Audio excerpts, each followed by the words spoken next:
Well, hello there, friends, and welcome to the Monday Show 57. I'm your host, Wes. With me, as always, my good friend Roots. Roots, we did it, man. The clock was ticking down, but we got on just in time that we can still technically call this the Monday Show. Yeah, especially on the East Coast. And I'll tell you what, man, I don't know what was going on. Everything was crazy. I was getting ready to get pretty much I just was literally just said out loud, I'm running out of time, and then my power went out. And I was like, "Oh, you got to be kidding me." So I had to rush and figure out what was going on. I came back on and I texted you, and thank God we can still do the show because I thought we were going to have to do a Monday show on Tuesday again or something. Yeah, well, when it rains, it pours, right? Yeah, for sure. And then when it rains, the power goes out. Oh yeah, so Cyan just said he just unsubbed. We're back to 800. Dude, Damn it. I I didn't see that comment, Cyan, and I kind of hope you're kidding, but at the same time, it's kind of funny. It's weird. All this time, the whole time, Cyan. Wouldn't it be funny that, we're sitting here some 200 subscribers short of our goal, which is 1,000. We want to make it to 1,000. Wouldn't it be funny if we found out that all the people that watch us every week, that none of them are actually subscribed? Yeah, That like the all 800 subs are people who watch on replay or something. yeah, or like all the main people, the people that you see in the chat every single week, they're not even subbed. That just blows my mind. But I don't care. You're here. I'm happy. And it's never, as much as we like the numbers, for at least for me, and I think if I speak for you as well, it's not about it. It's about the community. So Yeah, you guys that's rock. right. We all kind of inhabit the same bubble. And you know what, Roots? Living here in this VR bubble, I've noticed over the last few hours that it's getting a little warm in here, and I think it's from all these hot takes that we've been seeing in the space when it comes to the Walking Dead Onslaught, because there's been plenty of them to go around, huh? Yeah, dude, I got myself all wrapped up into it, and I hadn't even seen any footage yet. That's what was funny. And that because I was commenting, and I thought, wait a minute, I haven't seen anything. What am I commenting on? But I did get home, and I did take a look at it, and I have an actual opinion on it that is based on what I saw, and a lot of other things in there as well. But I think it'll be a good conversation. Yeah, I think we all need to pump our brakes, but we'll get to that. That's our topic for today. But we got Monday stuff to attend to first. But before we do any of that, I just want to say hello to those who have joined us in chat. Looks like Chris Richardson's here. Nice to see you, buddy. Recycled, Slay Blaze, Hussein X, Scion. Hope you decide to say subscribed after today's show. I very much appreciate it. Radio Runt. Let's see who else here. Skiva, what's up, buddy? And I think Mepper's here too as well. Can't forget Mepper Roots. Yeah, and don't forget, Roots just said, hey, hey. So I just realized, oh, God, I'm not in the chat. He's not going to mention my name. I won't feel important.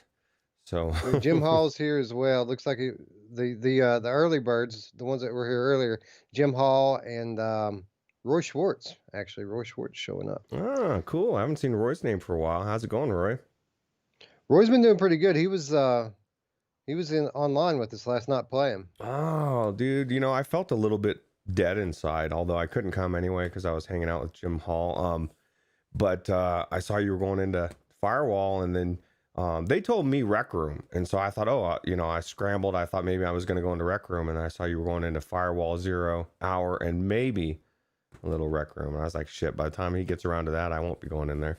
Yeah, we tried to get to Rec Room, man, and give it up to Delirium Drew. He kept trying to push it in that direction, but we had a squad together, man, and nobody wanted to quit playing Firewall. Yeah, well, I guess I don't blame him. I haven't played for a long time, but I do like some Rainbow Six Siege. That's my Firewall of PC world, so I have to settle for it.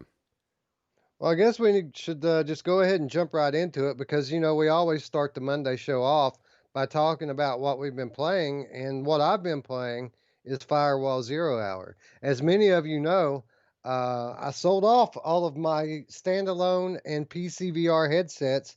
All of my equipment's gone in the name of upgrading.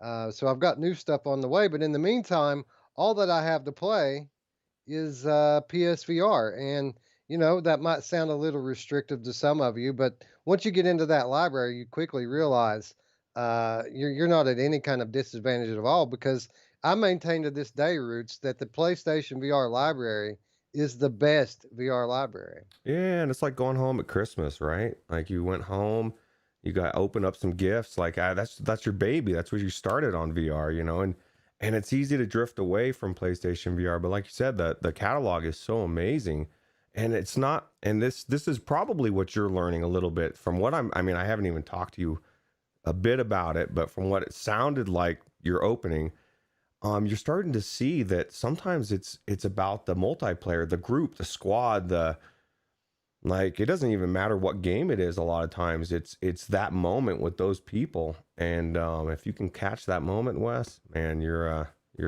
sitting pretty.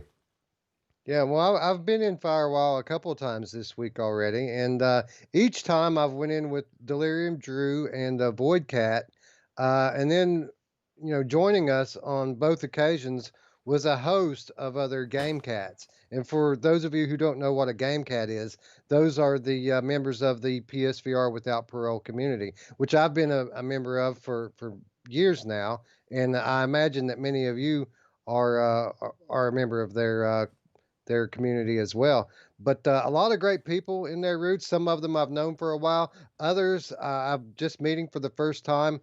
But you know, beyond the good times that I've been having, I've also managed to make some new friends. So it's been pretty cool. That's awesome, dude. I like to hear it because you're not much of a multiplayer person by nature, right? You're more solo, and That's true. I've been kind of trying to break you out of the shell, and it sounds like Delirium Drew's like done it by times 20, and him and Void Cat, and I was just thinking, Wes, and I don't know, like they got the game cat. What do we got? What's the virtual strangers?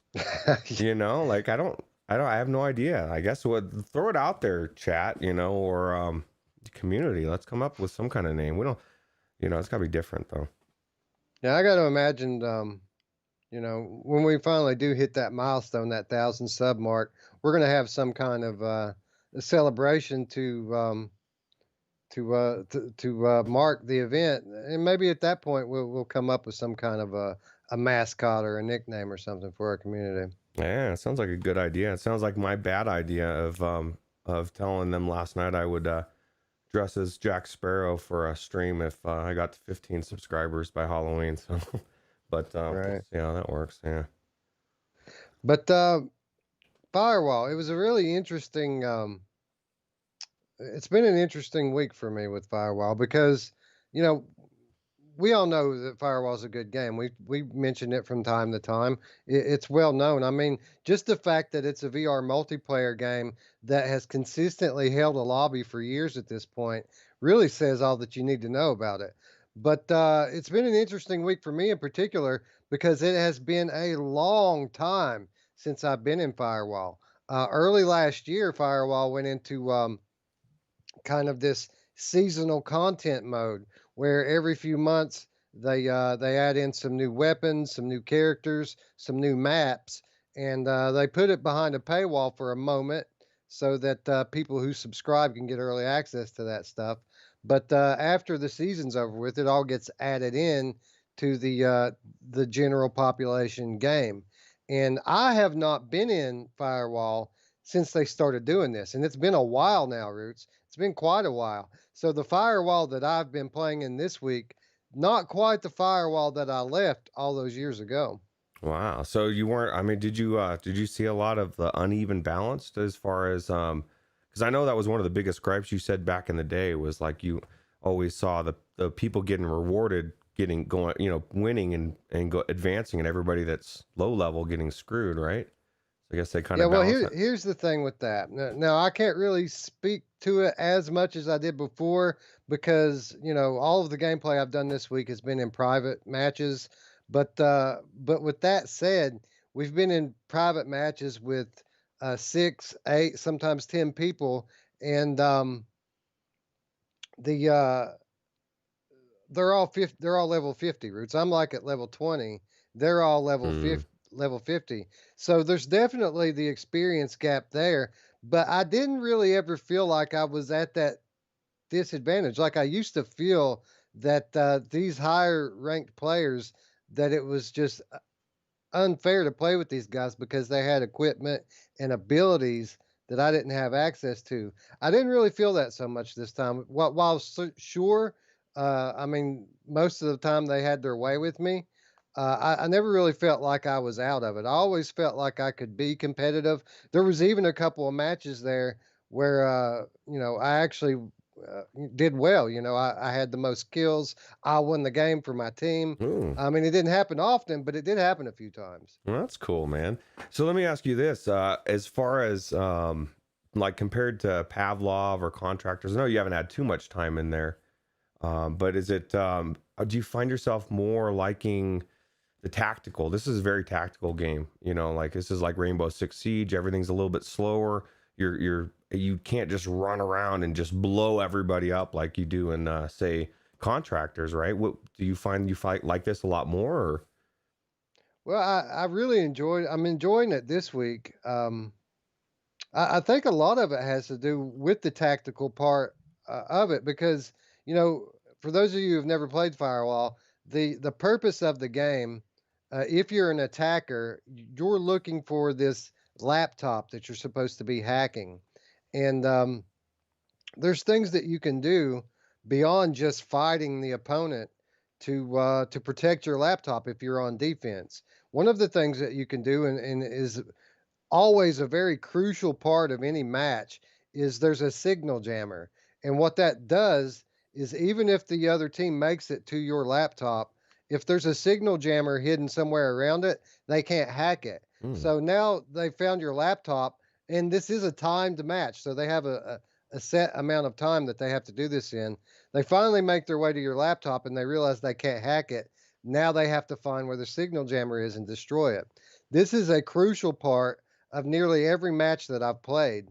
But if I remember correctly, when I was playing the game before, when it first came out, I had not leveled up enough to unlock that signal jammer to be used by me, which put me at a constant disadvantage. It was one of the things I was complaining about when I was talking about the haves versus the have nots.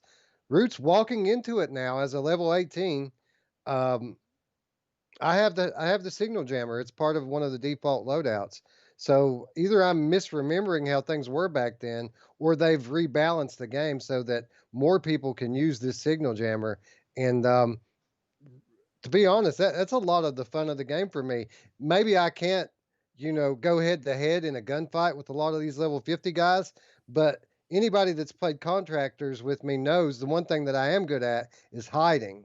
And if I can hide myself that good in contractors, the same holds true when it comes to these signal jammers in Firewall. So that's like a whole other game within the game for me is hiding these signal jammers, and I've had a lot of fun doing it. Yeah, that's kind of why I lean towards in these, and that's why I was saying about Solaris or any other game, wanting different modes like domination and capture the flag and stuff. Because I'm not the best. I'm not gonna. Well, I've never been in the past. I'm not gonna put myself out in the future. The best shooter, right? So I would be at a disadvantage, but get me in domination, and I'll take some fucking flags, and you know what I mean. I'll make my team win because I'm always somewhere else taking a flag, and or capturing the flag and running with it or whatever, and it just gives me something else to do besides killing people. And so I get the jamming thing. It's totally intricate. If you can hide yourself, get to the laptop, bro. It doesn't matter. I got the jammer. I think that's Right. cool. Yeah, and another cool thing about playing the private matches like we have been is you kind of can improvise if you get everybody to agree, and you can kind of put in your own stipulations and your own modifiers. For example, we played a match where everybody just agreed to take the close range shotgun loadout. So nobody had long range weapons. Nobody had like certain type of explosives. Everybody had to take the same weapons loadout, default weapons loadout, and see how we did.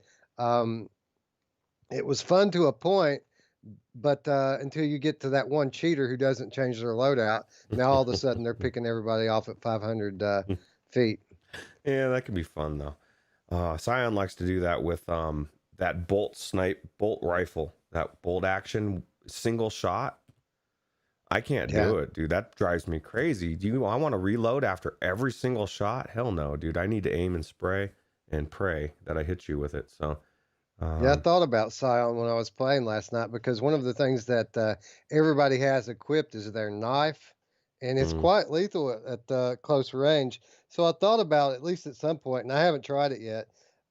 Just seeing if I can get them all with a knife the way Scion would do if he were there. I don't know. He's got a skill. That's definitely a skill. I don't know how he does it, but and he even nailed it. He said to come into contractors, he promises that he won't stab me in the face, and his fingers are crossed behind his back, because that's how he is, and that's why I've been avoiding it. I don't want to get stabbed in the face, Sion. You scare me, bro.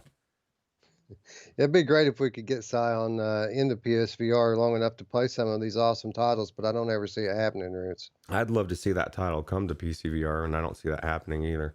Although I guess it could. I mean, I don't know. Yeah, I think it's. I love Rainbow Six Siege. I'm not that good at it, but this is so close to it. I mean, like I said, if it's not a ripoff, it's damn close to a ripoff to me. But it does everything good enough, and it's different that I don't care. I love it. Yeah, I did find it kind of surprising, especially in light of the somewhat mixed reviews that people are giving their new title. That they didn't just, that First Contact didn't just port this in the PC instead because it's such a hit on PlayStation. I got to imagine that, bringing it over to PC would be just the same. And then all of a sudden, you're already, uh, sizable player base becomes even larger, and for content behind a paywall, I mean that just means more money, right? Yeah. No, I think it's coming. I mean, if there's no reason not to do it, I don't see why they won't do it. Just because PC has a huge Rainbow Six Siege following, and if you told all these new Quest owners that they could play Firewall Zero Hour and they see the gameplay, they'd be like, "Oh my god, I got to play this." This is my game. In VR. So Yeah, I think it would be a hit. Roots, I'm telling you, it's a different game than it was before. I mean, all of the basics are still there, but it's really, really polished now. Not only is the gameplay more balanced uh, than it was before between the higher level players and the lower level players, but the whole thing's had a makeover. It's got an entirely new user interface now that's a lot more organized and easy to use. It's super easy to just run through each individual contractor, look at possible upgrades, and the same thing holds for the weapons and the loadouts. It's all very intuitive and it looks really good. oh, damn, you're making me wish I wouldn't have got rid of my PSVR and aim controller. I could be playing with you guys, Delirium Drew and Void Cat. I don't know that I've ever played any games with either of them yet. So Oh, and let me tell you, dude, as good as the user interface looks now, all of these new maps and stuff that they've been added in with their seasonal content, you know, like I said, I haven't been playing it, so all this stuff's been accumulating over time, and literally, I think there's probably more than double the maps there was last time I played. I mean, there is a ton of different maps, and they're all very good looking, and all have their individual challenges to them. wow. So was there any part of you that was like, "Oh, man, I got to use my aim controller"? Dude, I Just like kidding. that's the only way to play. You got to play with the aim No, controller. Now no. that said, one of the players that played with us last night, he came in and his aim controller was dead when he got in the game, so he had to Mm, actually play for the first, I don't know, 45 minutes to an hour with his dual shock. But I mean, he held his own. So I don't know how I could do it. I naively thought I could play Farpoint that way, and I tried it for like 5 minutes, and I was like, I literally was like ran out to go get the aim controller because it was so horrible to me. And you tried to warn yeah. me, but I'm glad I didn't listen because I needed to see it firsthand, and it kind of opened my eyes to how good that controller is, just for any game really that you can use it for. Yeah, yeah, it really is a game changer, and I think like most aim controller titles, I think the aim controller is my favorite thing about it. Is I mean, a lot of these FPS games on PC are awesome, and I'd hate to have to pick which one I like the best. But it seems like when you're talking about games like Firewall and Farpoint, I have more fun playing them, but I think that's the difference. I think it's the aim controller. Maybe if I had a gun stop, I would feel the same about the other games as well. Yeah, I still think the gun stock has, well, I guess it's just like everything else that comes with PC, it's extra friction. I mean, just the magnetics separating for different guns. Do you have to do that for with the aim? No, No, no, it's just a controller. It's it's all just the integrated. controller. It's fucking easy, dude. They just need to make a controller for PC and just get it done. Oh, I'm all for it. You know that. Yeah. Delirium Drew says, good ass time last night, Wes. Might take a few minutes to get 8 people into the same lobby, but it's hard to stop playing once you're rolling. Yeah, that's what I was just telling Roots. Roots was talking about how he wanted to join us in Rec Room. And I was telling him how hard it was, how hard you tried to get these people to stop playing so that we could go in the Rec Room. And still to this day have not quite made it in the Rec Room just yet. Yeah, those are PlayStation VR parole people, man. They're not going to be swayed by Rec Room, dude. They're playing some Firewall Zero Hour, right? Actually, most of them are playing Minecraft, if I'm being honest. I like Minecraft. I don't know why everybody craps on it, but then again, I actually played it back in the day with my son, and I don't know, man. It's my it was my first game I ever went into VR, and so I got this nostalgia for it, kind of like a Half-Life nostalgia. Roy Schwartz says, I bought a second aim controller just for Firewall. So Roy's so he's so ride or die with Firewall that he'll run one controller dead and just grab the next one, bro, like it ain't nothing. Damn, that's not only dedication, but that says dollars. Hey Roy, I want. Can you send me a? No, I'm just kidding. Now Roy was level 50 carrying me way back when I was playing before. So that should tell you something. Yeah, that's true. That's cool. Scion says, I always call it Minecraft. Yeah, well, have you ever been into Minecraft? I mean, craft? No.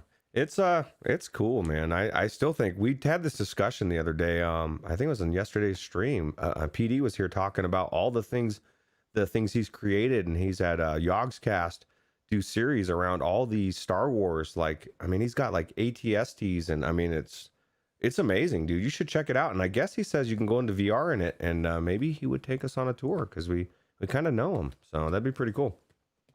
Yeah, yeah, that's the thing too with these the Without Parole community that I was playing with this week.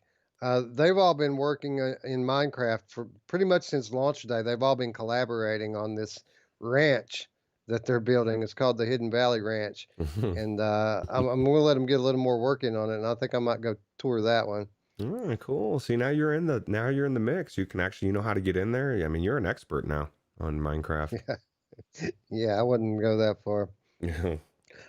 Phil Yarn says, I have Farpoint and Firewall, and I'm down to link up and play. Haven't played PSVR for a while. So, yeah, that's kind of the boat I was in, Phil, until necessity made it so that I had to dust it off and get back into it. And I got to say, I'm not sorry. I've been having a blast. Yeah, no, see, that's the kind of the thing is like sometimes when you're shifted in one direction and you're forced, that's sometimes the best, right? Because you look at things that you weren't looking at. You like they were right in front of your face, but you needed all the other shit out of the way to see the golden games of PlayStation VR. I on the Icon visiting us a second day in a row. What's up, buddy? Hey, what's going on, I am? But yeah, I'm in PSVR for a few more weeks. I am going to continue to play Firewall. I would like to get into some public matches rather than just play private. Not that I haven't loved playing private, but I need to start leveling up, bro. I need to be able to do some custom loadouts, and you Oh. have to buy all that stuff. All the stuff that's in like the default loadouts, you have to buy it to use it in custom loadouts. So like Mm. if I want to use a signal jammer in a custom loadout, I have to buy the signal jammer. So in order to be able to do that, I have to play some either some private training or I need to play some public matches. So I think I'm going to continue to play Firewall and see if I can't get together a posse to go take on the public at large and see if I can't get myself up a little bit closer to the level of some of the people I'm playing with. Well, it sounds like you already got a posse already growing. You got even Phil Yarn's itching to join. You know, you get was it 5 people per crew, per team? It's 4. Is 4? Okay. Yeah. Yeah, no, that's cool, man. This is one game. I mean, of all of the games that we have in virtual reality, this is one of the ones that as far as these shooters, I would love to play. And I'm kind of jealous that we don't have it on PC because I like this type of game on flat. So. Well, you'll be back around soon enough, right? You're going to get a PS5, and before you know it, you'll be back in there rocking it. I mean, it's still in your library, right? Yeah, that's true. I still got all that stuff sitting there on my my account, waiting for a new PlayStation 5 that seems to be getting more elusive than before. So I don't know. I'm excited to see all the chaos, Wes. You know, it's kind of nice to not be involved and just to step back and watch everyone kind of rip each other to shreds for something. And I know you've got most of it. I've never seen anything like it this year, man. It is unbelievable because there's so many different things. Normally we have 1 or 2 things per holiday season that everybody wants, but now it's like there's a whole gamut of different new tech items, and every one of them, the demand is just through the roof, and it's crazy. Yeah, well, I think it's going to be good for Oculus. I think, do they still have all their headsets? Are they starting to go into back order, right? Or no? They're starting the back order into November now. Okay, well, that's good. That's good news because I got mine ready to go. I'm ready to check out some wireless VR. I've been really psyched to check out Saints and Sinners, dude. The more we talk about it, the more video I see about it, the more I want to check it out. Oh, The Walking Dead Saints and Sinners? Yeah, because I seen the PlayStation version. I never got to try that. You know, I've only tried the PC version, so. It's been great. It's been I've played 2 games this week pretty much. One of them being Firewall and the other one being The Walking Dead Saints and Sinners. But instead of using it as a backlog report for the 10th time, I thought I would just kind of work it into our topic today because it's fitting, right? Yeah, it absolutely is. Looks like Hack the Game Cat is joining us. What's up, Hack? Good to see you, buddy. Oh, Hack, by the way, I can't hear you, man. You're going to have to speak up. I'm assuming that's a inside joke, right, from us. Yeah, he'll know what I'm talking about. Yeah, but looks like we've already got a team of 4 ready to go public anyway. So who knows? Maybe later, maybe tomorrow, huh?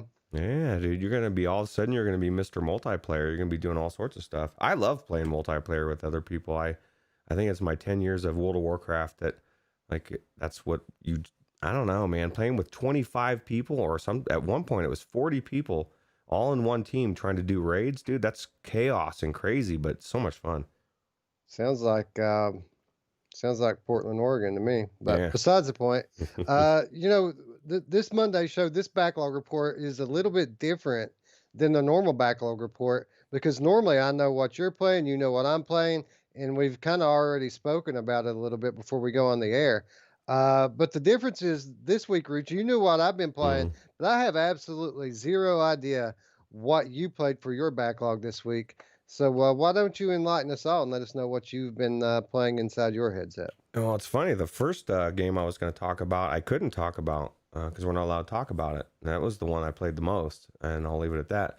But the game I did play, I went into Grip the other day for a little bit, and I love Grip. It's fun, but I felt like there was something missing, and so I decided to go back into Mini Motor X, and I've been doing the career mode on this, and I'm actually almost all the way through on the mode that lets you shoot, right?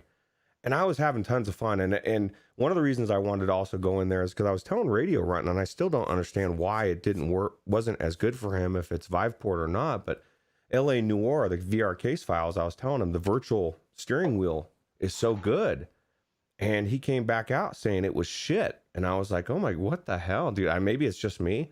So I wanted to try it on this game, right? So I went in and I was doing the virtual wheel, and it is hard as hell to drive. I mean, it's fun, but it is really difficult to drive. I found I can't do very well. But the shining star of the game for me was I finally, for the first time ever, and I don't know why, I changed perspective. Because I like to do it from either on the hood or in the cab, right? And that's great. Or even this view is okay. But I did it from up above, like they were mini cars or whatever. And like RC Pro Am. Yeah, dude. And it was like a new game. I was smiling. the racing was different. I was smashing up against cars, bumping around. You couldn't see all the whole track, so like I was coming around corners and stuff and not seeing, but I was still turbo. I don't know, dude. It was really cool. It was way better. I don't want to say it was better than being in the cab, because there's something special about this game and the way it feels, but it felt more visceral as far as action and fighting.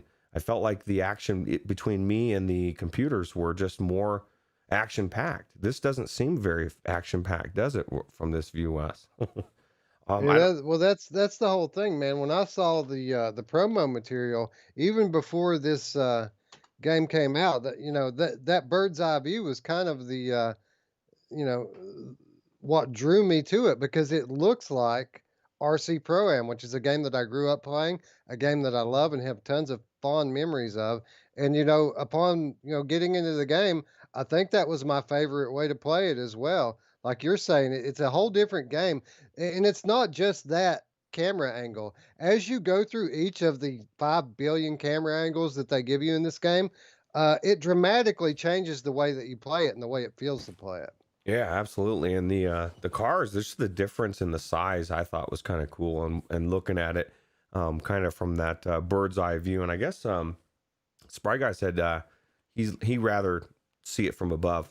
Or wait, no, I guess he'd rather do it in the car than above. I can't remember exactly. He says, I'd like mini, but I do better in the car rather than above. Okay. But he'd rather view from above. Well, it is a little bit more difficult, and I did kind of find that view, or find that as well, because like when I'm doing in the car, I can usually get first place most of the time. But I was having a little bit more difficult. It was a lot more crazy when I was up above. But it just blew me away, because I felt like I was playing a completely different game, Wes.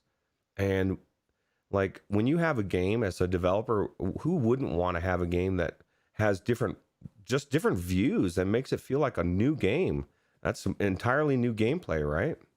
Yeah, the So ability to see the track really changes things up, because not only can you see obstacles, you can see power ups, you can see your opponents, so that you know exactly where you stand in the grand scheme of things. And yeah, it's a completely, I mean, close up, it's more like a kart racer, more like a Mario Kart style of game.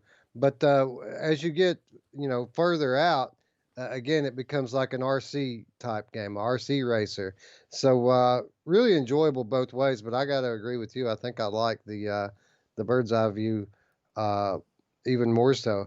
Now, with that said, there are a couple of these camera angles that I found it just impossible to play in, and I didn't really even understand why they even had them.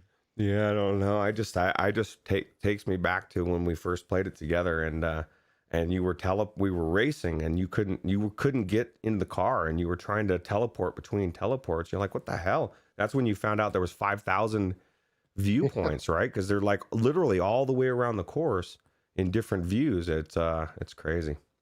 Yeah, if you hit the button one too many times and you got to scroll all the way back through the things, I mean, it takes a good 20 to 30 seconds to get through all of them. It's nuts. Yeah.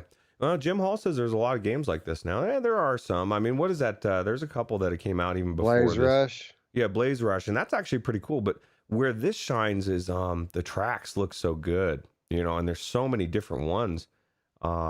And they got different themes. Like I did this airport one last night, or this actually earlier today, and it was really cool. Yeah, So yeah, it's a game I admit that I need to put more time into myself. We had our little stint with it there when we were comparing all of these games, but this was one of the better ones that we played. Still not my favorite. I'd still would have to give the trophy to Dash Dash, but this one's right up there. yeah, Dash Dash right around the corner, right? Yeah, Yeah, shouldn't be. Shouldn't be very long at all before we get that one.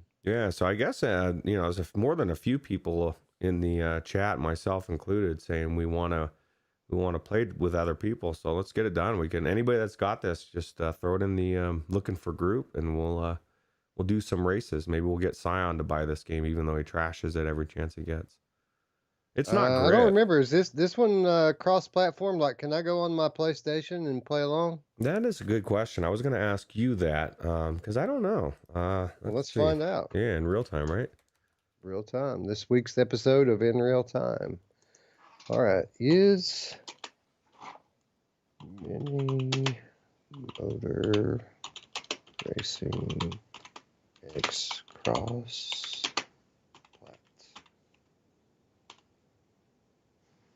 Well, it just.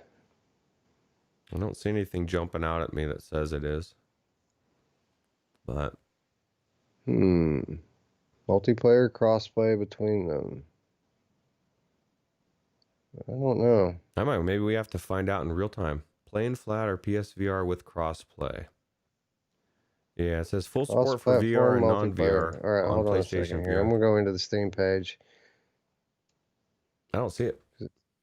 Yeah, I don't see it either. If anyone knows out there, please feel free to enlighten us here, but I'm not seeing anything. I mean, it says cross-platform, but I think it may be talking about among like PC. Santa sleigh. Really? Oh my god. I didn't even know there was such a thing. I need to unlock that now, damn it. Touring carts. Yeah, Jim Hall. I don't know, man. Touring carts is cool, but it's just something that missed the mark, I think. I don't think that's going to be known as the racing game in the next few years. I think Dash Dash is going to come out and it's going to be forgotten.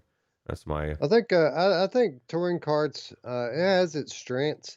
They did a good job of keeping with the spirit of Mario Kart. I feel like that it kind of has that cartoonish charm to it.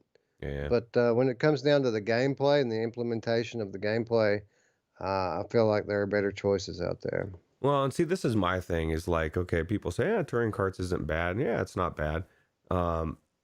This is my thought process. Like, if somebody says, "Hey, dude, go to this dinner. Go get this restaurant to get this. Go have dinner there," and I ask them, "Is it good?" and they say, "Yeah, it's not that bad."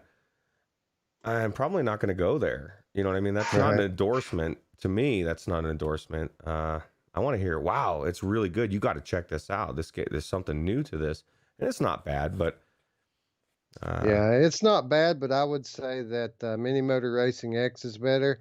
I would say that Radial G is better. I would say that Death Lap is better, and I would say that Dash Dash Racing is better. Yeah, and I agree. Touring carts, from what Phil Yarn and Radio Runt say, the wheel support, actual steering wheel support on touring carts is the one thing it has that all the other games, most of them, don't have for some reason. I don't know why they don't implement that, man. Like Grip and all these other games should just have a steering wheel. That would make it a no-brainer. Yeah, I mean, you'd think, right? I mean, especially when we're talking about virtual reality, right? So, like virtual reality, the whole thing with VR, or at least in most people's eyes, is that it should be kind of a simulation of whatever's going on in the game. So, I kind of feel like, the steering wheel in a racing game just kind of becomes like a no-brainer, right? Yeah, yeah, it's a nice. But with that said, how many people really have steering wheels? I don't have one. Yeah, that's true. I would like to have one, and I tried to have one, and I didn't like it. So, at least that model. But Dorian Drew says it's cool, but I'd rather play 8-player Rush or 8-player Wipeout. Yeah, I got to agree with you on both counts there. yeah, absolutely. But anyway, I think your point is well received here, Roots. I think that you're right. This is a great game, and it's a good choice to revisit. And I think it's something that a lot of us here in our community have that we could play together if we could manage to pull ourselves out of Grip long enough, huh? Yeah, that's the thing. Grip is so good, especially against other people. It's so much fun. Yeah, and plus what? It's like $2. Yeah, well, I tell you what, Spry Guy bought a key and gave it to virtual strangers to give away for the end of the year. So yeah, we got some Grip to give away for the 2020 show. Yep. Yeah. Awesome, dude. We probably should pick up a few more of those. We always say that when we talk about it, and we never remember to do it. Yeah. Anyway, let's hop into our topics. We've actually got 2 of them this week, and before we get into our meat and potatoes topic that we titled the episode after, something weird happening today in the world of Viveport Roots, and it kind of ties in because it all kind of revolves around the Walking Dead Saints and Sinners as well. And we're on here week after week after week, always singing the praises of Viveport, about what a great deal it is, about how little it costs us to subscribe to it for a year, and big titles being added to it week after week after week. It really is an exceptional game library all into its own. And if somebody spent every penny that they have buying their VR headset, all they would need to do to have an awesome gaming library to use it on is to subscribe to Viveport. But Roots, there's evidence that the landscape is changing within Viveport, and that tomorrow's Viveport Infinity might not be as simple as it is today. Yeah, and that's what's weird is it was very simple. It was a no-brainer. It was the one thing that I could say on this show every single week, almost to the point where we felt like we were being paid by Vive, which we weren't. We just, our goal for this show is, if we think something's really really good for the community, we're gonna share it with you, and we're gonna drum it in your head. And we always assume our show is with the assumption that somebody new is out there is going to be watching, and so we want them to know about Viveport. It's the best. You're new into VR, you got to get this this subscription based thing, right? Unless it's in 2020, because now I don't know what's going to happen. It's very bizarre. Yeah. So what we're talking about here is that used to there was no ambiguity to what you were paying for, right? You could buy titles on Viveport just as if it were Steam or any other storefront, or you could subscribe to their subscription service, which is kind of like a Netflix for VR games. And they have this massive catalog which grows every week and gets better every week. And either you were one or the other, or you were both. But now it seems like some questions are getting inserted into the equation, because it seems like they're beginning to implement a tiered system into Infinity. So now it's not as simple as whether or not you're subscribed to Infinity or not subscribed. It seems like now they're going to have two tiers: your Infinity monthly or your Infinity annual. And if Mm. you're Infinity annual, apparently you're going to have access to games that Infinity Monthly does not have access to. And if that is truly going to be the case, uh, we have to. Well, I don't know what to think about it, Roots, because I looked into this before we started. And when I looked at the Infinity Annual, what it would take to join, it's still paid monthly. Like, you're just making an annual commitment. So what does that mean? Does that mean that, like, you can't cancel it for a year? I mean, I don't get it. You're probably paying for the full year, and yeah, you can't. I mean, you have the subscription for the year, and then it runs out. There is no going No, back. it says paid monthly on the annual subscription. Like, it literally, I'll bring it up. See, because I went in and checked it out, because after we started talking about this on our Discord, by the way, there's an invitation to our Discord in the description if you haven't joined our community yet.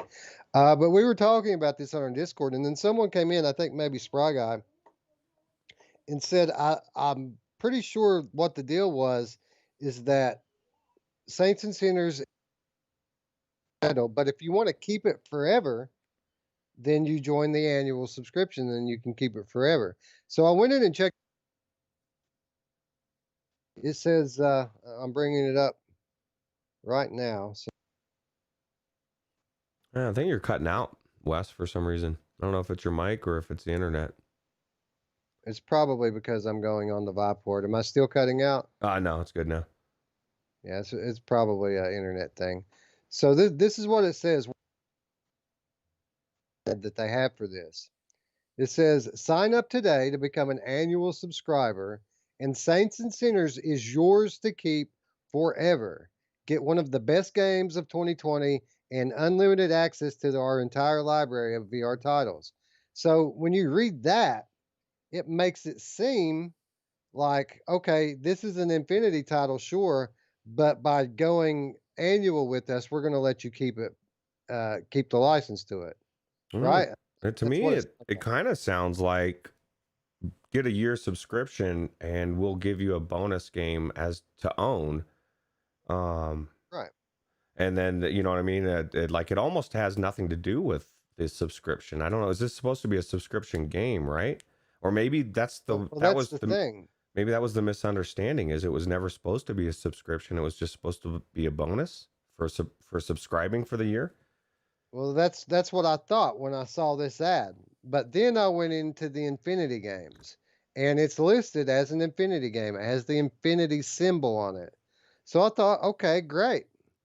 It's an Infinity title that they let you keep the license to if you go annual with them. That sounds like a good deal.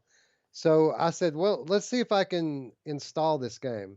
So I went into Infinity like I would any other Infinity title, and I clicked on the download and install, and a little message popped up that says if you would like to download this game, then you need to join Infinity Annual.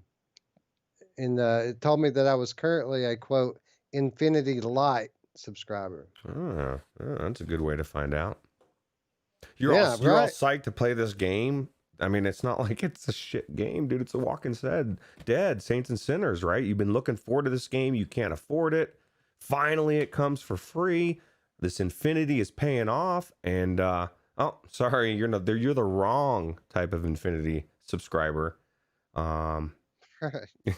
Right. And if they want to give it away with their annual subscription, I completely understand that. But they shouldn't list it like it's just any game in their Infinity library. I tried other games. I tried Moss. I tried a few other of their big titles, and they all download and install just fine. It's hmm. just this one that they're putting out there as an Infinity title, but it isn't actually. Yeah, so that's the thing is it's not Infinity. It's the annual bonus for the annual title. I mean, and like you said it, I think you said it, I don't know if it's privately or in the Discord to everybody, but you understand it to some extent, but it's the way that they just slipped it in there, right? Like if they want to create this extra tier, I mean, that's great. You know, Jim Hall said it in the Discord as well. And maybe this is the only way to get these phenomenal games in to a subscription. Well, then make it different tiered. You know, you have the Saints and Sinners tier at the top, and then you can get the monthly taco face, and you can get the monthly tornuffalo. You know, that's my fear is like all of a sudden you've got the subscription to shit, and you're like, what am I? This isn't the, you know, Virtual Strangers lied. They said this was the best thing in VR. You have to have this. That's why I was telling people made me rethink whether I could just be saying every week you need to get Viveport, because I really do want to give the people the right best deal and not just be saying it. So Well, here's the thing, Roots, because the plot thickens. After you click into try to download Saints and Sinners with your Infinity subscription, and that message I just told you about pops up. If you click through the button that comes up when you do that, mm, this little message comes up here. It says upgrade your Infinity, and it says upgrade to Infinity Annual to access this title. And then there's a list of advantages to going to Infinity Annual, and these advantages are it's an annual plan but paid monthly, which is still just weird to me. Uh, the next one says critically acclaimed titles. So this mm, suggests that, like you were just describing, that the annual tier is going to have access to critically acclaimed titles, but the monthly tier is not. It mm. also says here that you're going to get early access to selected titles. So what that suggests is the good games are going to come to annual first and then go to monthly later. And then it says that you'll also get exclusive offers as well. Well, somebody said in the chat that the difference is you'll be tied into you'll be obligated for that year, even though it's billed monthly. You know, like you're just gonna have to you're obligated to pay it. You know, No option to cancel. yeah, no option to cancel, and it just comes. You don't have to pay for it all at once. Um, Well, it is a better deal because I will say that it's $13 to go monthly on it, but it's $9 if you sub, if you commit for the year. Here's the thing that really kind of threw me for a loop with the whole deal, though, is when you're reading the fine print. with this Saints and Sinners deal, it says that it's a limited time offer for all annual members of Infinity, which suggests if you've already bought an annual membership, that you're good. You'll get access to it. That's Well, the you. thing is, Roots, I did buy an annual That's what I was, membership back in April. I bought one in April, and I'm good through next April. But when I check my membership status, it says that I'm a monthly. That hmm. I'm part of Viveport Monthly, not Viveport Annual. If I wanted to become part of Viveport Annual, I have to go ahead and commit to paying for another year of it. Okay. Well, Chris Richardson says he thinks there's some kind of a mix-up or screw up because he's downloading it in Viveport Infinity right now and added it to his library via the website. Maybe that's it. Maybe it's because I'm going through The app. the app. Maybe there's some kind of a glitch with the app. Let's try that. Let's go to the Now, Swift did say that the details do say cancellation is available once you complete your 12th monthly payment. right, right. After you get that full year paid for, then you can cancel when you want. Well, and Sprite Guy makes a good point. If Viveport has another deal like they did when he signed up, he'll lock in a couple more years, and that's true. At $9, was it $9? It's, I mean, that's ridiculous for a full year. Absolutely. No, it was 29 is what Oh, it was. 29. Okay, well, that's still a good deal. All right, so I'm going to sign in here on the website and see if it'll actually, because it did ask me if I wanted to add it to my library, and I said yeah, and then after I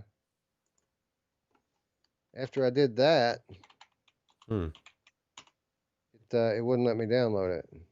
And then somebody else was saying, I think it was Corporate Zombie said that apparently this decision was made 5 days ago because there was some kind of indication.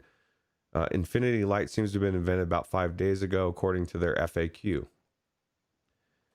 Well, there you go. Things are changing. See that this is I get it. I understand why they're doing it because let's be honest, we talk about it every week. How is it possible that these guys even make any money?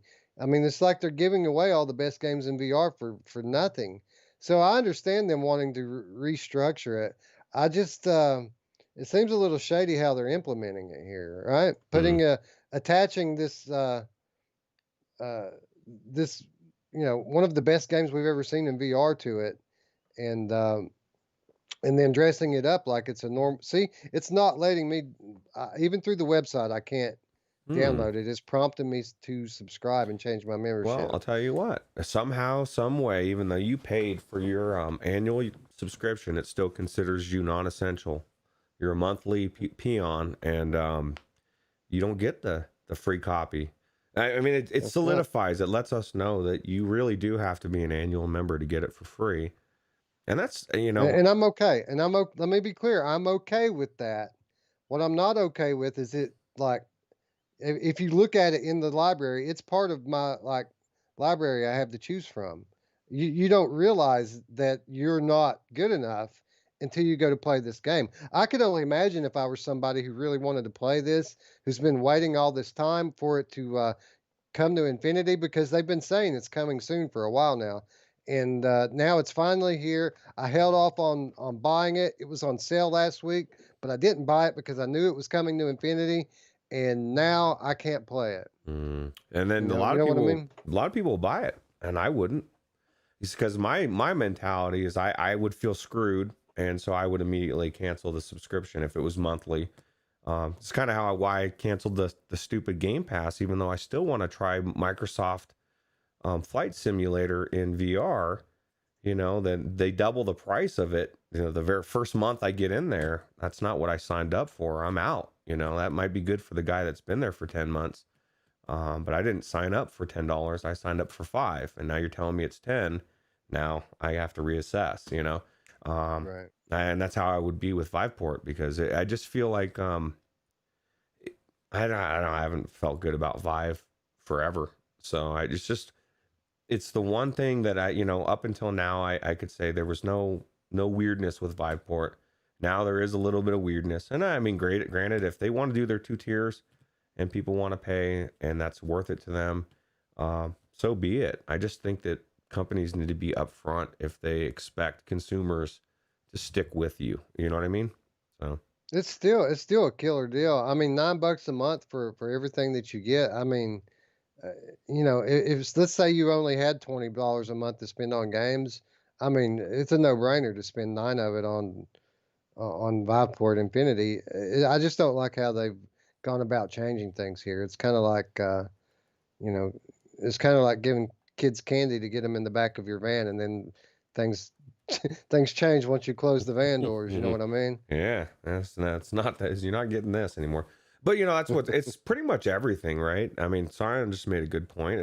Oculus just did that too, and a lot of companies are just changing the rules halfway through. I always hated that kid in the neighborhood that you're halfway through a game and they start changing shit. And you're like, no, dude, this is the way we said, and they're like, no, I don't like that. So Yeah, changing the rules to win, right? yeah, I get it. I really do. I get it in their case. Viport, I have no idea how they've managed to procure so many top tier VR titles. I mean, Saints and Sinners, I mean, that was a coup for them. I mean, it's literally one of the best VR games, not the best zombie games, not one of the best horror games. It's one of the best VR games, period, that we've ever played. And I guess that segues perfectly into our topic this week, because I've been playing this game, Roots. You know, when I sold my stuff off and I was kind of relegated off to PlayStation VR, I was for about 5 seconds. I was like, "Oh my God, what am I going to play?"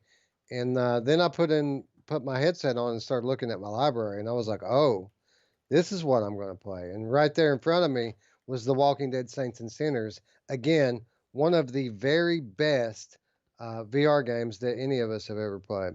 yeah, yeah. Especially on I don't know. And I mean, I saw the post. What the question you posed of Onslaught versus Saints and Sinners. Is it a fair comparison? And I didn't really think about it too much, but now I'm starting to wonder: is it a fair comparison? Because this it is being compared, right? To even though it's the same brand, and we were saying that we shouldn't be comparing them to each other because they're totally different. But I mean, how do you not, right? Well, I think that's the problem. How do you not? But is it fair? Well, I mean, they're they share a brand, but that's about the extent of what they share. They're not set in the same story. They're not even set in the same universe. They're two completely different style of game. I mean, this is a kind of a grindy RPG style game where Saint or Onslaught rather was never meant to be that. They've been pretty upfront from the beginning that their game is an arcade style game. You're not meant to get bogged down with long battles or really scouring the landscape to try to find items. It's fast paced gameplay. It's meant to be a quick, good time, and I don't know. I kind of feel like uh, even though people understand everything that I just said, kind of feel like Saints and Sinners is so good that what you said is true, that it's almost impossible not to compare them. Yeah, and there's some weirdness around the Onslaught stuff, at least from what I was able to see in there, but it was just crazy. Well, here's the thing, it's real. Have you ever tried watching, like, say, a UFC match with the audio turned down, and then watch the same one with the commentary on? The commentary very much influences how you judge a close fight. And I kind of feel like that we might have a lot of that going on here by watching these people give their thoughts on on what they think about the Walking Dead onslaught. I kind of feel like it might have tainted the way I looked at it a little bit because I watched it again later with some other people who weren't quite so down on the game as the people that I watched earlier. And it did kind of seem like a different game to me at that point. So then I just kind of tried to tune it all out and just watch some footage of what's going on in Roots. I'm not convinced that this is nearly as bad as everybody is making it out to be. Of course, neither of us have had our got our hands on it yet. It's you know I've still got. Well, I guess it just now unlocked, so I could technically go play it right now. But I haven't played it yet. But I don't know. I'm kind of regretting watching any content on it at this point because I kind of feel like it's going to steer the way I look at the game when I play it now. Yeah, I guess that's, I mean, that is valid, but at some point, could you say the same thing about Saints and Sinners? Like if you watched 7 minutes of gameplay from somebody saying, you know, whatever, I mean, you'd still get in the game and you'd be like, wow, this is amazing. The story's amazing. Like somebody's opinion on a game, and maybe I guess the actual playing of it, I just there's certain things like my biggest thing that I saw was that the hordes that are coming in the scavenging, when gamertag ran through the red out into the thing, and it was just like you're just standing there and you're taking damage and there's no zombies. Like that's weird, dude. Like you know what I mean? Yeah. Well, Especially I'll admit that's not good. There should have been actual zombies outside the boundary.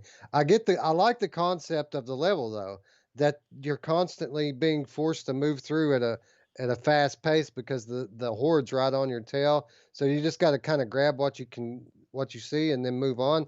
I like that. But what you're saying is true. Once you let the horde catch you, there is no horde. And that was kind of my biggest complaint in everything that I saw today was that should have been more polished. There should have been actual zombies there.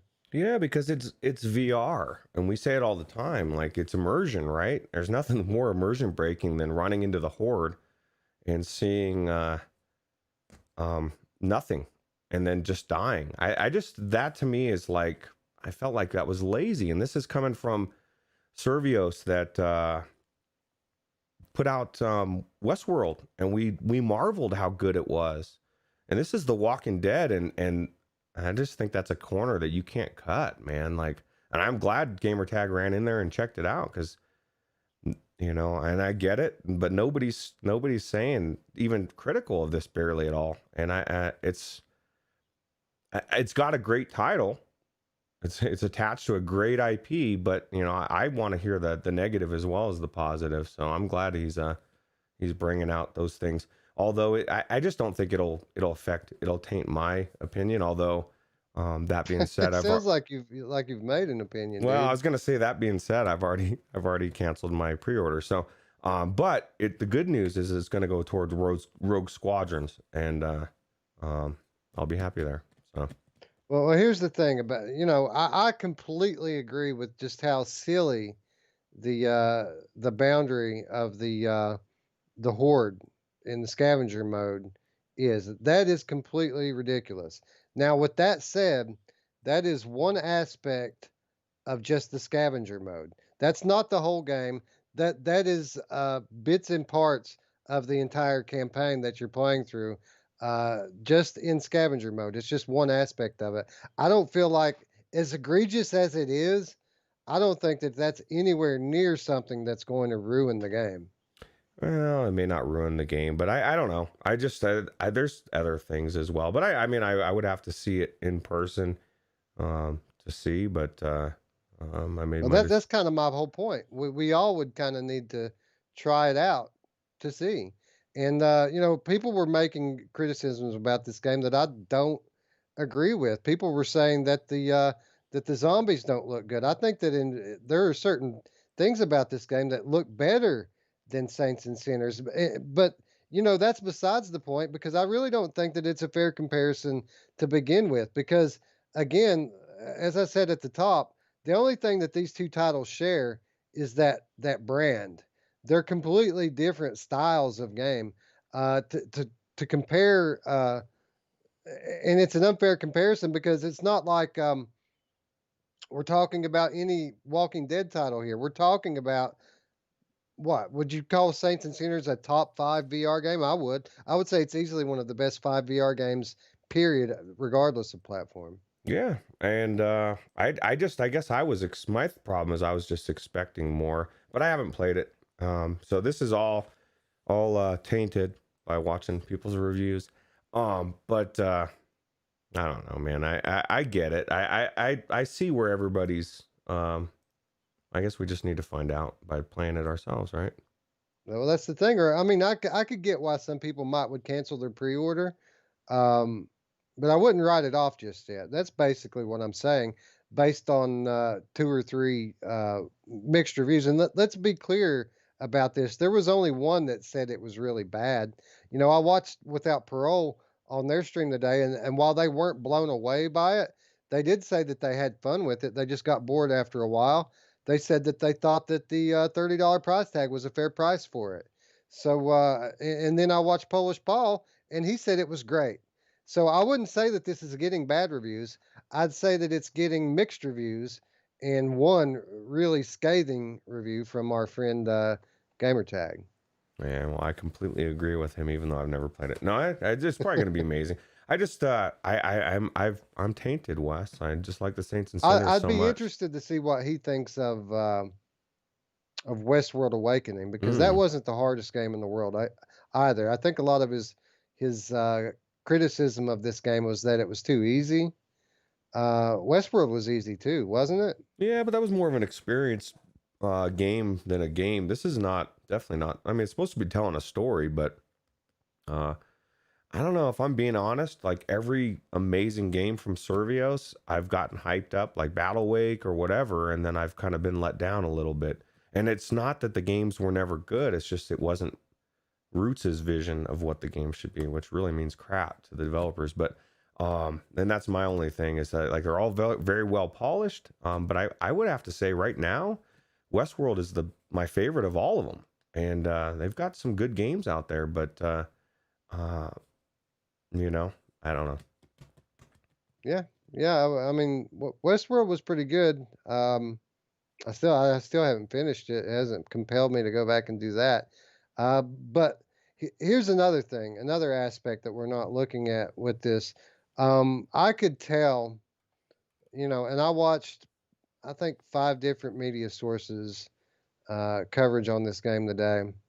I could tell from watching all of them that none of them were Walking Dead fans, not real Walking Mm. Dead fans. None of them really understood the context of the story that they were in.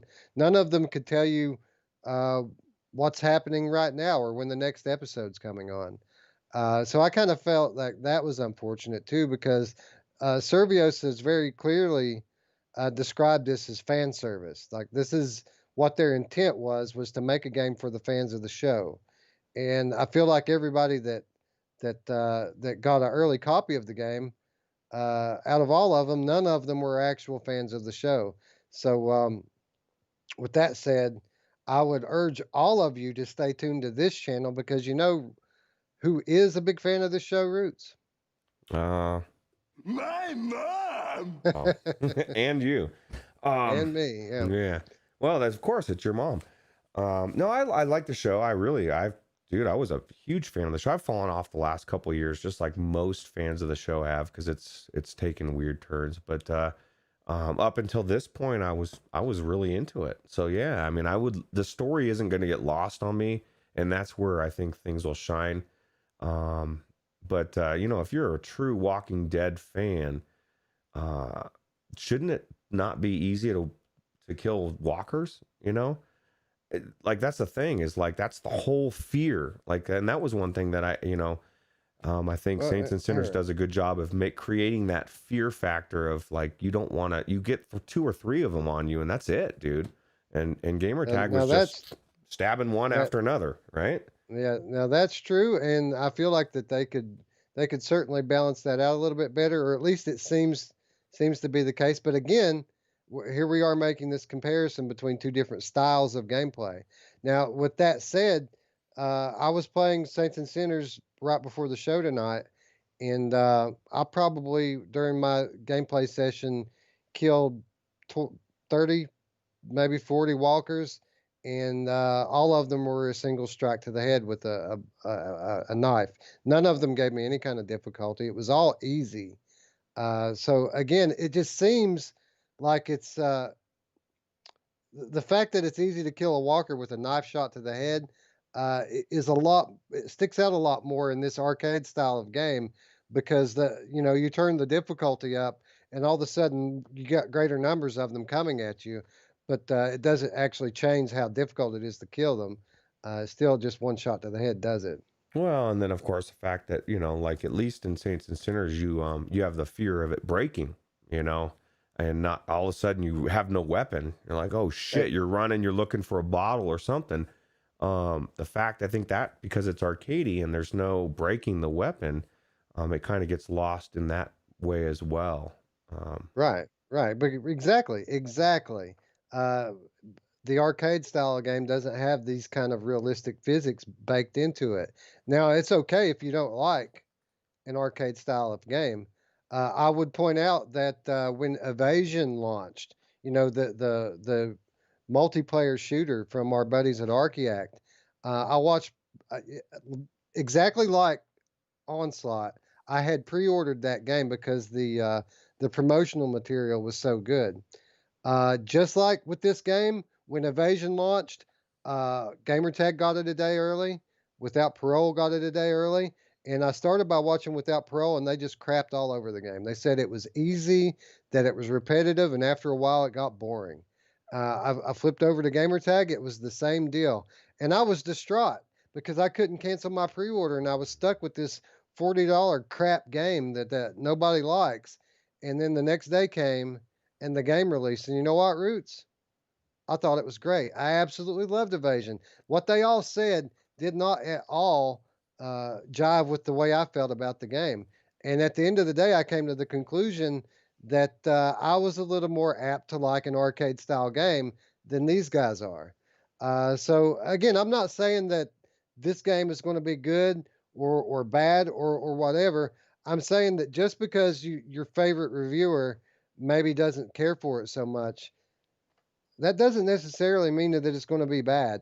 And while I don't blame people for canceling their pre-order, um, I would contend that if any of them ever expected this game to be anywhere near the level of Saints and Sinners, then their expectations were the problem, not the game.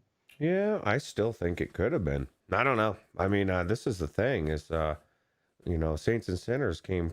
I'd never really heard of the developers before, and that Skydance, I guess I had, but not much. But they knocked it out. Survios has so many titles underneath their belt. I don't know. I think Yeah, they certainly knocked it out. I mean, they've released again one of the best VR games we've ever seen, but I think it's a lofty expectation to expect someone else to release one of the best games we've ever seen just because it's branded the same with the same universe branding on it. yeah. My biggest thing is AMC is. I wonder what they think. I guess it just depends on how well it does. Because this has got the backing of AMC, and we know they had to redo everything, retooled everything, and that was one of I the think. things. I'm sorry. I Go was gonna ahead. say that was one of the things Gamertag said that, that was one of the reasons why he was so put off, I guess, is because the game he played a year ago is not the same game that he played today. It's kind of like Contagion, although that was just a demo, but that's how I felt when Contagion dropped. I was like, this isn't the demo I played a months ago. This is something completely different. And so I get it. I get his expectations, and I don't know. I guess we'll see. Yeah, that was one of the points I made earlier today in the Discord. That if it really is that bad of a game, I think that the fact that they changed it up midstream like that's most likely to blame for it, right? I mean, maybe they. I mean, it wasn't that long ago that this game was supposed to be something completely different with multiplayer and everything else. But Yeah. then they changed it up midstream, and now they have to release it, right? They can't hold on to it for another year because I mean the technology is going to pass them by. This is going to be a dated game in 2021. Yeah. No, this is for me. This just became a back burner game. It's like, okay, I'll get it when it's on a sale, more than $4 off, or I won't. And like I don't. It's just that's just how I Well, feel. that's certainly an understandable reaction. And I honestly, if I could have canceled my pre-order today, I probably would have too. But again, I'm not convinced. I'm not convinced that I'm not going to have a good time with it. Only time will tell. And that would be my advice to any of you that were excited about this game. Yeah, it probably is a good idea to cancel your pre-order, but I wouldn't write the game off just yet. Wait, people are going to play this game. Wait until you have a broad sense of what the larger group of people think about it. Um, because what are you risking at the end of the day? Your 10% pre-order discount, that's beans, right? $2, $3. Yeah. Just pay the $3 and then know what you're buying. Um, I got to admit, Roots, it's not looking good for this one, but I just kind of wanted to put it out there to everybody that one, I never expected this game to be Saints and Sinners, and I don't think it's a fair comparison. One, because not only is it a different type of game completely, but two, I mean, what game is going to live up to that? Not many. Uh, and besides that,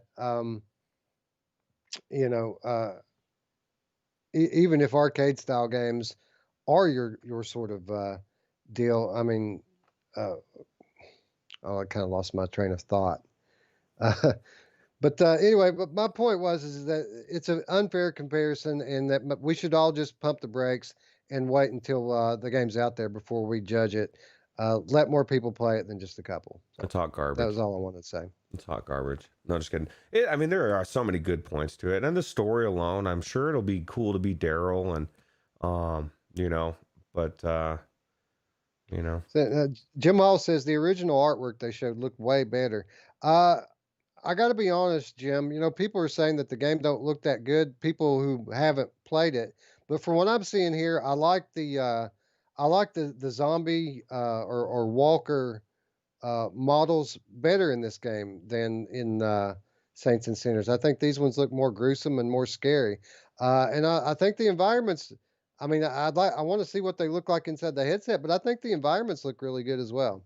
yeah, only time will tell. I'm curious to see now. I want to know what Wes thinks after he's played it, because you've clearly stated, and I think you're very true to your word as far as how you can do it. You're just going to go into it and try to be as fresh as you can, and not to let all this outside influence taint your opinion. So Yeah, I'm kind of sorry that I watched any uh, any coverage of it at all. But now after I watched Gamertag and his complete destruction of it, I kind of felt like I needed to get some more input on it, and I'm glad I did because I found Brian Paul, who was kind of in the middle on it.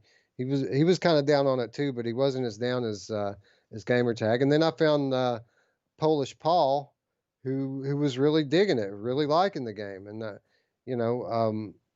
It just goes to show everybody has different tastes, everybody has different opinions, and if it sucks, guys, I'm going to come back on here and tell you that it sucks. But from what I saw, nothing's really all that broken with it. I mean, it didn't seem like there was a lot of jank. It just seems like they didn't like the concept of the game, and again, I felt like maybe as is so often the case with VR, maybe that has more to do with expectations than the actual game itself. what do you think about what Jim Hall just said? Said Survios doesn't really work on games much past their launch, so it is what it is. Likely. Um, That's true. That's very true. They don't generally. I mean, it's not to say that it won't get patched. Survios has never really had to deal with any kind of super negative reviews either, so that might change their policy a little bit. Yeah, well, it definitely will, probably will a little bit, and but that's very true. And we've said that about Hello Games and a lot of these different developers. You can. It's just like people, man. If somebody lies to you all the time, you can get used to them lying. If they always follow through, you can get used to them always follow through. And I'm not saying they're lying, but just as an example, it's just you get used to what somebody's going to do by what their actions. And Survios doesn't have a good track record too much about going back and adding too much. But like you said, AMC is probably going to be on their ass. They got to change that horde mode, dude. That is appalling to me. That is stupid. There needs to be something there to make you afraid. You're supposed to be running from that because you're fearing for your life. But ooh, no, the red cloud's coming to get me. You know, that's just that. I'd love them to knock you down and start tearing chunks out of you, dude. Like that. I mean, Well, maybe even like in Saints and Sinners, like if three of them get a hold of you, just three of them, you're done. no, you can't. That's the thing. Is like those zombies, they create a fear. You really can't fuck around with them. Like two or three of them, and like you said, and it gets out of control. And isn't that The Walking Dead? The Walking Dead is literally one walker, not that bad. Two walkers, a little worse. You get a horde of them, and it's like a feeding frenzy. Um, and that was the thing too. Is like when Gamertag had those, there was like 12 of them or 15 of them, and he just was stabbing them all one by one, and it wasn't okay. Granted, the knife is maybe it's a little bit easier to use, whatever.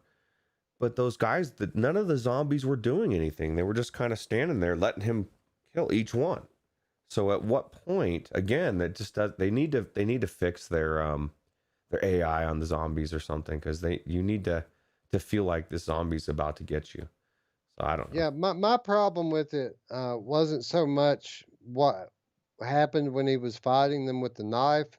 My problem was what happens when he pulls a gun on them, because it's whether you're reading the Walking Dead comic book or watching the Walking Dead television show, the way they treat guns is consistent. And if this is truly supposed to be fan service, it should live up to that. And what I mean by that is this: guns have always been the easiest way to kill a walker, but it comes at a cost. If you kill one with a gun, you can damn well bet you're about to deal with 10 of them because they heard the shot. So that should be the case in any kind of a Walking Dead game. You should be able to blow them away with the gun easily, but only just knowing you're about to pay for that, because everything that's within a mile of you is getting ready to start running at you. So the fact that you can, I don't really have a problem with the fact that you can dome them with a knife and kill them really quickly. My problem is that you can't with a gun. Like, you have to continually shoot them in the face over and over again with the gun to kill them, and that, in my opinion, is a big problem.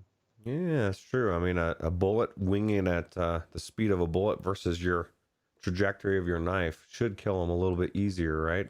So if you hit them in the head. Now that said, if they wanted to make it difficult to kill one with a gun, they could make it difficult to aim the gun. You do have to shoot them in the head, and that would be hard to do in real life, because obviously you're scared, you're fighting for your life, you're weak from running. Obviously, it's going to be hard to aim a gun. They could incorporate that if they wanted it to be hard to kill one of them with a gun. Just make it so that it's hard to aim. Make it so that your arms are moving around like this in the game, and then all of a sudden you have something a little bit more feasible to the situation.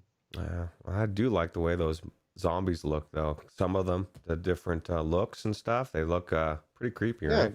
but yeah, people when they started jumping on the bandwagon trying to pile onto this game, they were saying stuff like these zombie models look bad. I don't see it, man. I think they look better than the ones in Saints and Sinners even. You know what does look bad to me is the What's that? character models. Like, not bad, but Daryl Dixon it looks a little weird. Like, it just doesn't. It looks. I can't explain it. It's like you're looking I at know it. It looks what you're talking weird. about. The way he's leaning makes him kind of look like a midget It's because he's like leaning into his knees.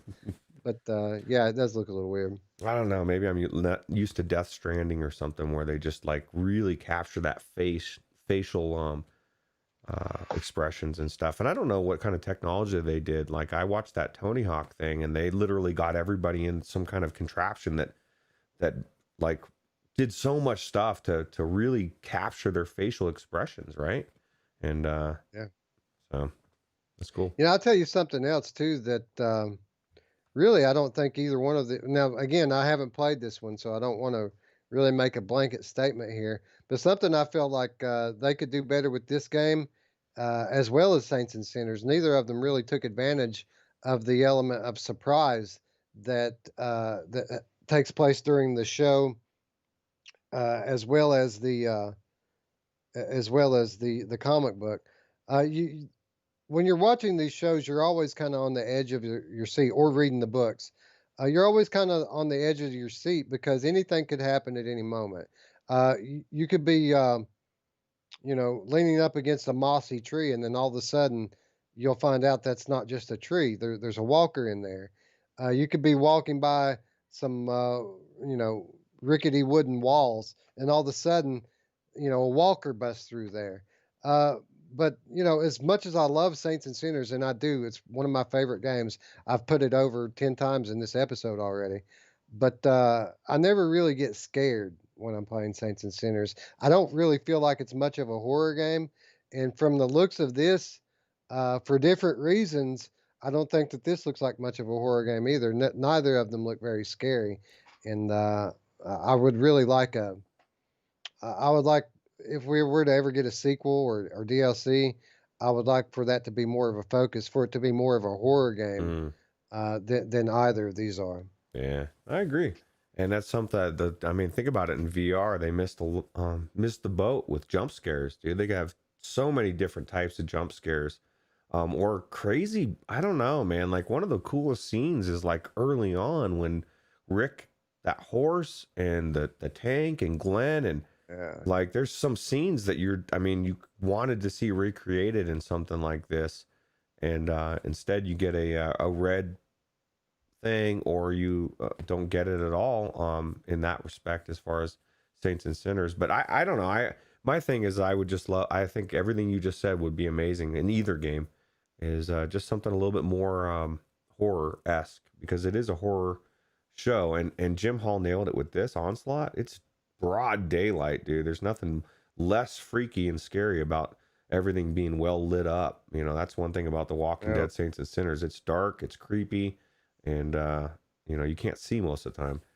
Well, again, I would say to that the whole concept of Walking Dead Onslaught is is taking place in context of the show, and a lot of this game is structured around the scavenger runs. Right, you're Mm, leaving the walls, you're going out for supplies. Well, if you watch the show, they're not going out for supply runs in the middle of the night.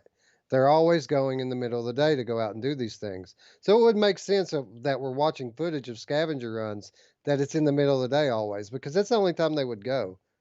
yeah, that's true. I guess we haven't seen other footage. We'll see if it's not on the scavenging.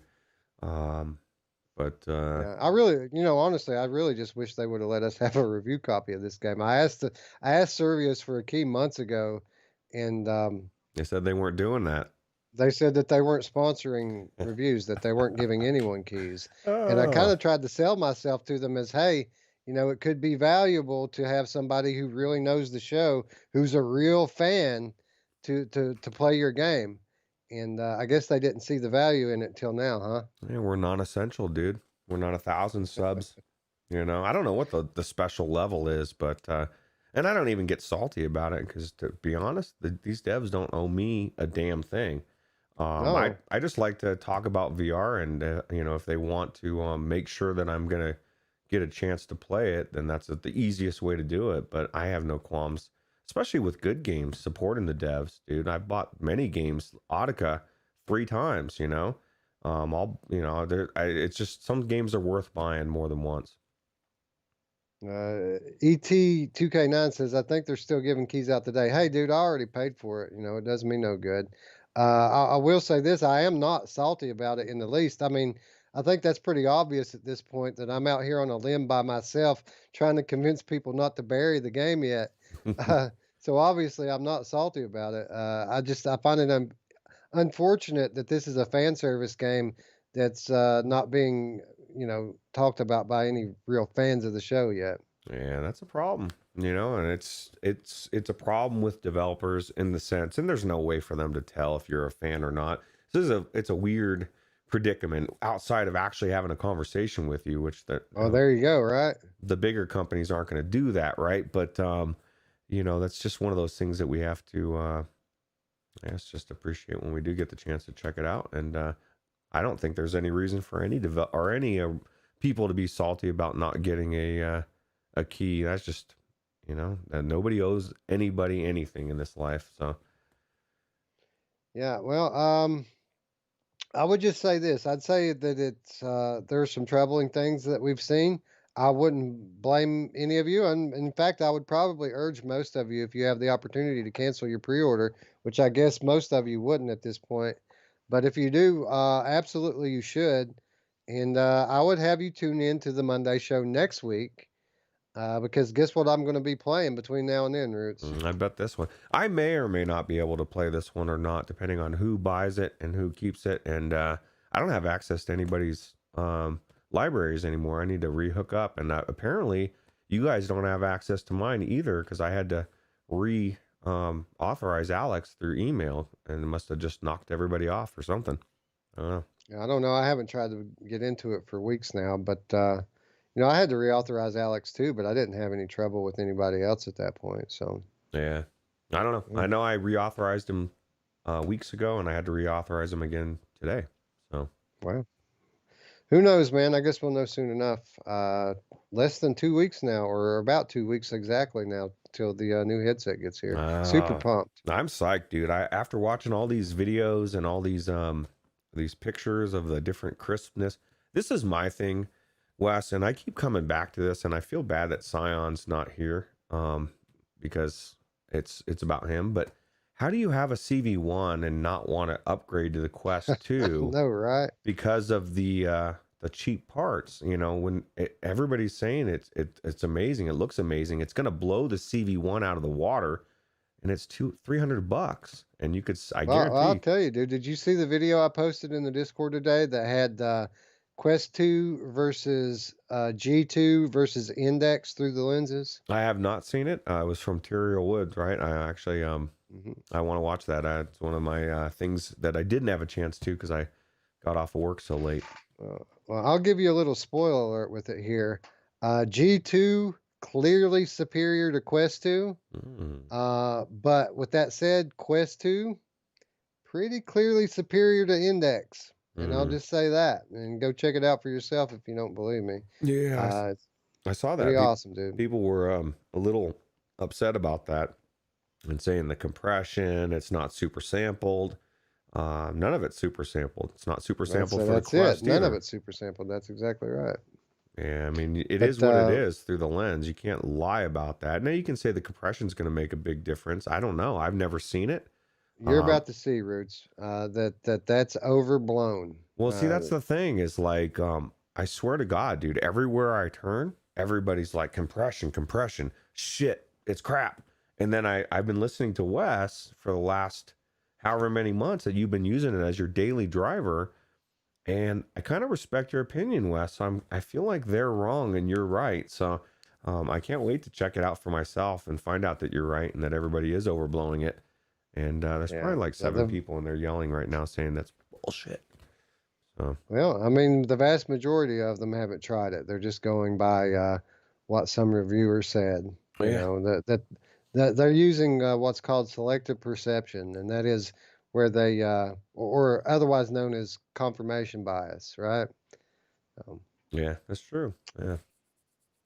Now, I'm not saying that it's the best thing on earth. Obviously, I haven't got it in my hands either, but the difference being between this through the lens video and his last one, this one has the November update applied to it, and I think it even might be running at 90 hertz as well. Well, see, that's what Hard to Get just said. Quest is still 72 hertz at the moment, though.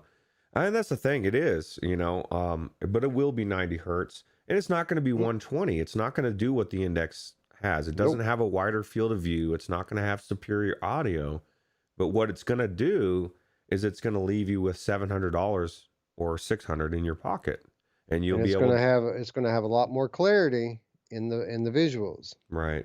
So I mean, it's a trade-off. But I mean, you could own a Quest 2 and you could own a PlayStation 5, or you could own an Index, and nobody's saying 3 Quests or 3 Quests. And don't get me wrong, the Index is amazing. If I had $1,000, I would prefer to have it because of the tracking. I want perfect tracking, but thing is I'm not willing to spend $1,000 for it. And yeah.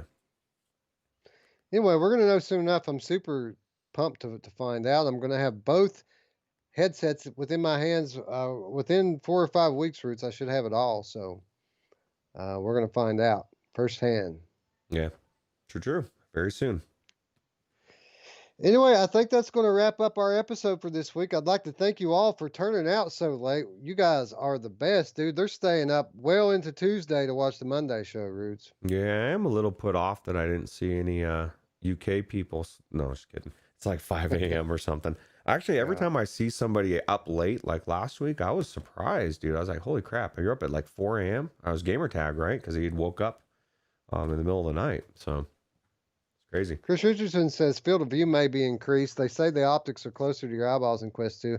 I think field of view was actually one of the complaints. Something about the new IPD system. If you have a wider field of view, it kind of messes with the field of view a little bit. Like if you have a wider IPD, uh, your FOV might get constrained by the way that they put the thing together. Well, you know what? It's funny. I was just looking at my IPD on my Rift, and I noticed it was set to 63.7. Perfect. I was like, yeah, I'm going to be right in that sweet spot. I'm excited. Yeah, and mine. I normally put mine on around 66.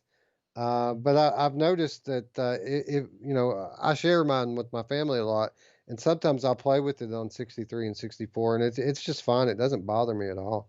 So I kind of feel like I have I don't know, maybe it's just the really great sweet spot of the lenses allow me to be able to have that kind of leeway with it. But I don't feel like the new IPD adjuster thing is going to be much of a problem for me. I don't either. And you probably didn't see it, but I wanted to mention this earlier. Hack the Game Cat said when you were having audio issues, he said, shoes on the other foot, Wes. And I thought that was classic. So Yeah, it's because he showed up. His shit's running off, rubbing off on me it's now. rubbing off. That's right. That's funny. That's all right, Hack. I'm going to reboot and then we'll come back here and pick the show back up. Okay. Anyway, I want to thank you guys for turning out. If you're new to the channel and you haven't yet, please consider subscribing as well as clicking the notification bell to stay up with all of our content here on Virtual Strangers. For those of you who are longtime supporters, if you'd like to do a little something extra, of course you can do so by supporting us on Patreon, where for as little as $3 per month, you can gain access to our weekly show notes as well as the always awesome Money Show. What else, Roots? Oh, of course, our Discord. If you do not want the show to end and you do not want the conversation to end, it doesn't have to, friends. All you got to do is scroll down to the description. There you'll find an invitation to our Discord, where most of the people you're seeing in chat here reside on a day in and day out basis. And we're always talking VR, we're talking life, we're talking everything, guys. And we invite you to join the conversation as well. Yeah. How are you going to find out when the Mini Motor X racing is going to be if you don't join the Discord? Yeah, you're going to want to be there tomorrow when I start shitting all over the Walking Dead Onslaught. I think I'm going to go play it right now, Roots. You could actually, huh? A corporate zombie says it's 5:49 a.m. So there's our hardcore fan there. Cheers, it. mate. Thanks for showing up. Yeah, for sure. We really appreciate it. Anyway, with that said, friends, we'd like to thank you once again for watching. And for Roots, I'm Wes.